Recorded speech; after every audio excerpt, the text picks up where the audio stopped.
तो दोस्तों नमस्ते, प्रणाम, शिष्य नमस्ते मैम। हम दोनों बहन लेकर के आए हैं आसान माता का गीत। जब भीख मांगा जाता है, जब ये गीत गाया जाता है, गीत अच्छा लगेगा तो लाइक से सब्सक्राइब करेगा, प्लाट के साथ सपोर्ट करेगा। हेलो दोस्तों, मैं कंचन पर यूट्यूब चैनल पर आप सभी का स्वागत करती हूँ। हम दोनों बहन आसान माई गीत लेकर आए हैं। गीत अच्छी लगे तो लाइक से सब्सक्राइब कर कमेंट करके जरूर बताना गीत कैसे लगे।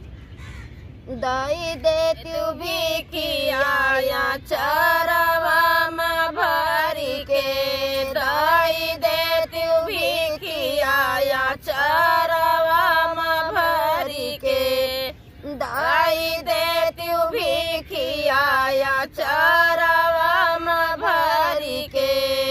पहिली ने भिखिया सिंदूरवा के दाई दा, पहिली ने भिखिया सिंदूरवा के दाई दा। सात सजनवा के जीवन भरी के, सात सजनवा के जीवन भरी के।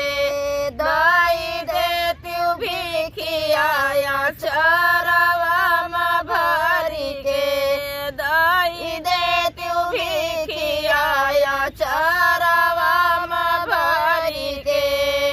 दूसरी ने भिखिया ललनवा के दाई दा, दूसरी ने भिखिया ललनवा के दाई दा। खियालाई गोदिया में जीवन भरी के, खियालाई गोदिया में जीवन भरी के।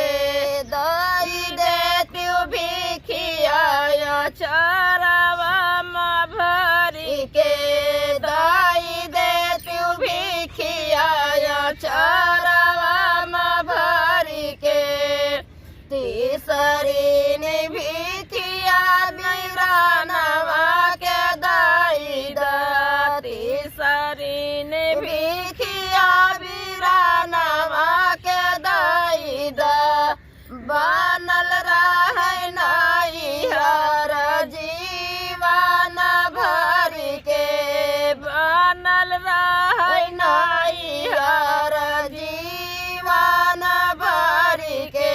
दाई देती भिखिया चरवा में भरी के, दाई देती भिखिया चरवा में भरी के।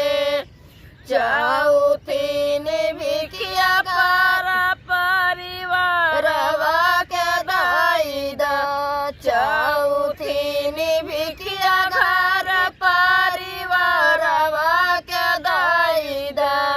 सियावा करब मैया सब जन मिल के, सियावा करब मैया सब जन मिल के।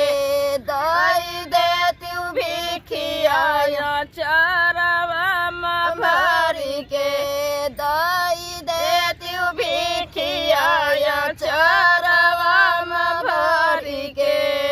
पाँचैन भिखिया दाना दौलतिया के दाई दा, पाँचैन भिखिया दाना दौलतिया